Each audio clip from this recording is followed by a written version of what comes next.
তো এই মুহূর্তে বন্ধুরা আমরা রয়েছি আলিপুর চিড়িয়াখানার মধ্যে, আর তোমাদের সামনে আমরা পরিচয় করে দিচ্ছি। তো বন্ধুরা শুধু আকার নয়, এর আকার আকৃতি এবং গলার স্বর শুনলে মানুষের অনেক কিছু হয়ে পড়ে। তো বন্ধুরা আজকে আমরা চলে এলাম কলকাতার আলিপুর চিড়িয়াখানার মধ্যে রয়্যাল বেঙ্গল টাইগারকে দেখাতে। পশ্চিমবঙ্গ তথা গোটা ভারত এবং গোটা বিশ্বের মধ্যে এই বাঘের চর্চা সব জায়গায় রয়েছে। তো বন্ধুরা এই বাঘ শুধু বাঘ নয়, এটা মানুষকেও একটা প্রাণীও, একে সবাই ভয় করে বন্ধুরা। আর বিশেষ করে পশ্চিমবঙ্গের দক্ষিণ চব্বিশ পরগনা এলাকার সুন্দরবনে এদেরকে দেখতে পাওয়া যায়।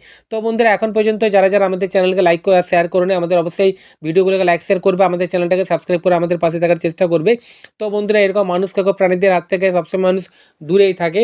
আমরা সুন্দরবনে বন্ধুরা বেড়াতে গিয়েছিলাম, কিন্তু বাঘের সঙ্গে আমাদের সরাসরি দেখা হয়নি। তাই আমরা সেই মজাটা নেওয়ার জন্য আজকে চিড়িয়াখানায় আমাদের এই বাঘের সঙ্গে দেখা করতে চলে এলাম। তো বন্ধুরা সবাই ভালো থাকবেন, সুস্থ থাকবেন, এই নিয়ে আমাদের ভিডিওগুলোকে আমরা দি এন্ড করছি।